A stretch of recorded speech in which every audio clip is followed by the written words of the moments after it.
Life is an event of many stories. My tennis shoes was open and there was a tongue, and we were not given even that sports, the captaincy was not given due to the reason because we were not pleasant looking. We had, What was the family situation at that time? and they were unable to save him. I was 16. My first job was 16.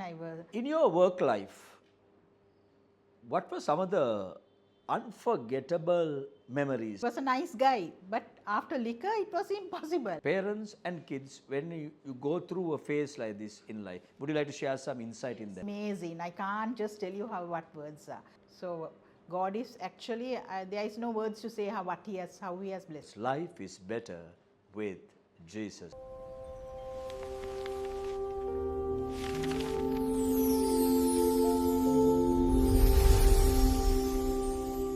All of you, welcome to Life Stories. Life is an event of many stories. And many times, some stories are sad, some are happy, some are victories, some are failures, some are losses, some are profits. Nevertheless, we begin to learn from each person's life story. This day, we have a special guest with us once again who is going to share her story with us. I'm sure as you begin to listen to her story, you might begin to recognize it's your story sometimes. And the way she has overcome, the way she keeps moving forward, it's a sign that you can do the same. So we are going to start off by asking the first question, your name in full, please. Tamara Williams, Dharmaratna. Tamara William Dharma Ratnam.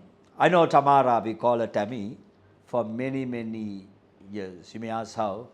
We are related. She's my aunt and also my godmother. So it's a privilege for me to talk about her life story so that will benefit all of you. Tammy, let's start off by this. Tell us a little bit about your childhood, where were you born, and a little bit about your childhood background. I'm born to two wonderful parents actually. Born in Moratuwa, brought up in Nugegoda. Number 50 is very famous to all of us, and we had a nice childhood, although there were difficult times, of course, because our parents were not with 6 children. Mummy had 6, so it was not easy bringing up 6 kids, but we found our way. And till marriage, our lives were like that. We went to school in a very difficult time. I remember hardly anyone, to be exact, on one occasion, my tennis shoes was open and there was a tongue, and we were not given even that sports, the captaincy was not given due to the reason because we were not pleasant looking. We hadn't the facilities to go ahead with that. So because the tennis shoe was so wide open, so those are the times we had, and we never grumbled about it because we knew our parents couldn't afford it. So we continued that way. So here we are, you're hearing a story. This story I'm hearing for the first time. That's why life stories is a combination of many stories. And you heard what happens sometimes when poverty hits. You might miss out on certain opportunities. But the good story here is they did not grumble, neither did they complain. I mean, I know that you all lost a sibling. Yes. When do you recall anything, and what was the family situation at that time? What I heard, because I am the youngest, next to my brother, eldest brother, was the one we lost. And there was a gap between just 1 year and 9 months, I think. So he got infantile diarrhea, and it was not curable. Even though my father got down the powdered milk from India at that time, he didn't stop purging actually. He just kept on going to they were unable to save him. Was there you remember any conversations when you were older about the brother that you lost, and was there any trauma in the family as a result of it? Because we hear so many stories when you lose a child, how it affects the entire family. Any insight into that? Yes, what my mother said once they had the burial and came back, they wanted to, even her relations wanted her to get rid of all the feeding bottles. And as she threw the feeding bottles away, she got a whole heap of sand came onto her face. That is one thing I always remember mommy telling that, because from that day, mommy was broken really for a couple of months, because that incident was too much for her to take in, because she buried just an infant, no. So next to Ayya, he would have been at least 73 years old now. Life. Tammy, let's begin to move a little bit more forward. You are known among your relatives, friends, as a go-getter who wants to achieve things in life. How young were you when you started working, and how many jobs have you done up to now? Just share a little bit of that video. I was 16. My first job was 16. I started work in a hotel, and when I can remember my managing director, that is then Gigi Ponnambalam, when he wanted to give me EPF, and he checked my profile, it was 16. So he asked me, what on earth, how can I give you EPF, you're only 16 years old? But he was such a nice person that I continued working till I left that place and went to another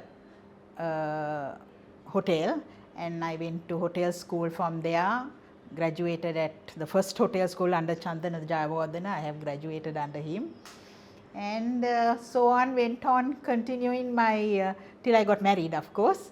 After I got married, I gave up everything and then started doing business, clothing.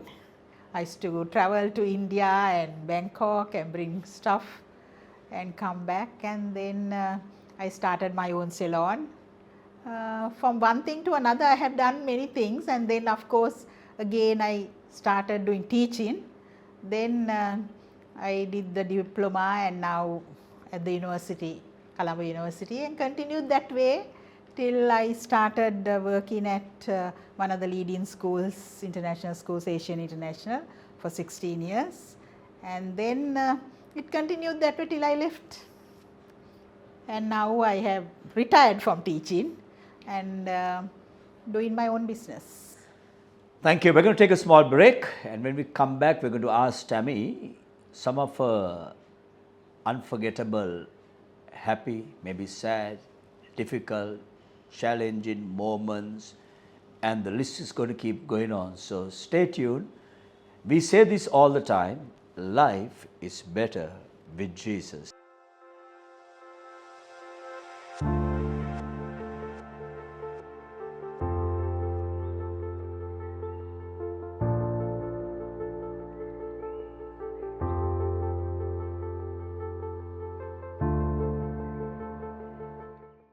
Okay, Tammy, welcome back again to all of you. In your work life, what were some of the unforgettable memories? Maybe one or two if you don't mind, because work life is interesting, exciting. It's not also easy, such a lot of injustice. We remember some of the people in this room telling us how much difficulties they went through in work life. Share with us a little bit, anything that you like. I can remember one incident which we always talk when we gather, when our hotelians gather, we have a group still, and there was one particular manager that none of us wanted to travel in the staff transport.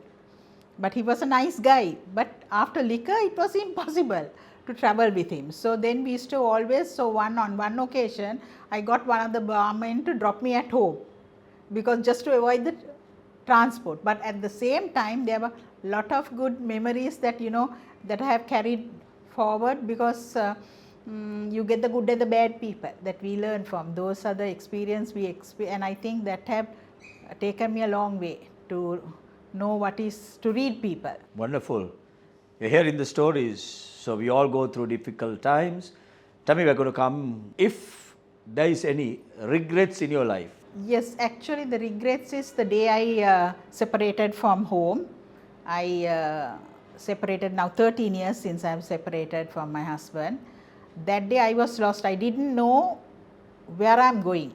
Even though I left home, I didn't know if I am to go to mummy's or to go to my best friend's place. But I went to my best friend's place, and then my sister, elder sister, she said, no, you have to go back to mummy. So I think I went to mummy that same night.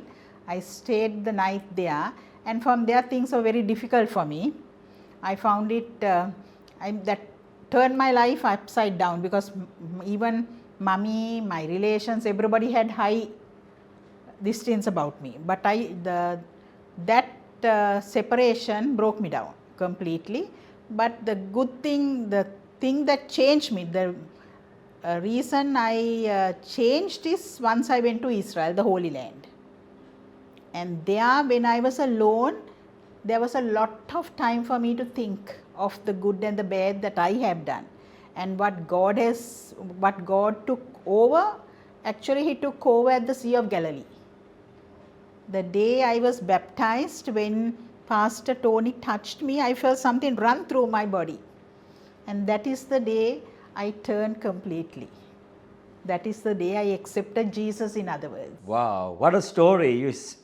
Amazing story, isn't it? Life moments, life-changing moments. Up to date, if we are to ask you, what are some of the achievements, Tammy? What are some of the greatest moments in your life? I have become independent. That's number one. Because totally in my marriage, I depended on my husband 24/7. I didn't know even how to purchase a coconut, because he did everything. I didn't know to pay a light bill. I didn't know anything. No marketing, no payment. In fact, even now, I'm a bit nervous to go to the bank, because I have never gone out. Everything was under control. But now, I have learned that I have to be independent, and I'm learning. Still, I'm learning. There are places that I'm a bit nervous to go yet, but I thought, no, I have to learn it, because I live alone. I am definitely going to achieve these things. So those are the moments that I have achieved, I think, by being alone. Tammy is an independent, strong personality, has still in touch with her ex-husband, but they celebrated Father's Day together. Very good friends. She has two wonderful kids. Now, when such things happen, for the audience, how does this affect children and the relationship between parents and kids when you go through a phase like this in life? Would you like to share some insight in that? Yes, actually the day I separated, both my kids turned away from me, and for 2 years we had no contact actually. After I came back from Israel and started over again, my daughter keeps on questioning me actually, why did you do that, why do you do this, actually why did you not talk to Apache, why did you not tell him that these are not right things, you could have adjusted. I said, there are things you can talk to a person, there are things you can't talk. And Rohan is a good person in one way. He has actually, where discipline is concerned, he has taught me and my 2 kids a lot. Timing is number one. But at the same time, his word is law. You cannot change him. If he says sit, you have to sit. So there comes a time that, I couldn't take it. So there are times that temptation comes into you, because if you are not given the love you need, then I was tempted to look somewhere else. That's what automatically happens. So anyway, to make a long story short, my 2 children had nothing to do, but now I am blessed and they know. They really know the reason. And my daughters, especially my son as well, every other day they call me. Natasha calls me every day, Dylan calls me every other day, and the first thing he will ask, Amma, how are you? Do you want anything? How is your finances? There are no words to say what God has done. The bonding between the 3 of us is amazing. I can't just tell you what words are. Every word, even last night, he called me and said, Amma, keep Saturday free, we are going for one night stay. So the places I have not seen, my son and my daughter is taking me. So those are the main things I think they have realized and I have realized what bonding is all about. Here we are, life story. If you are gone through situations like this, remember, restoration is a part of life. If you are courageous enough to walk through the dark times, better times will always begin to come. We are about to close because we are running out of time. Tell me, for the audience who will be listening to your story, how would you tell them what faith has done in this journey of yours? Faith is, it's not just a word for me. In every step I take, God has walked in front of me. He has blessed me. There are no words to say. From the day I got baptized up to today, every step I take, I thank Him in the morning, I thank Him in the night for all the gifts He gives me, the blessings. I may not have abundance, but the blessing more than what money can buy, He has given me. And that is all because of God. He is the person, I give Him the driving seat in my life is due to His blessings. So God is actually, there is no words to say how He has blessed me. So here we are coming to the end of life story. Life is better with Jesus. Thank you for watching. Like I always say, please be good enough not only to watch but to share this with somebody else, because another person's life will be changed for the better, because life is better with Jesus. God bless all of you.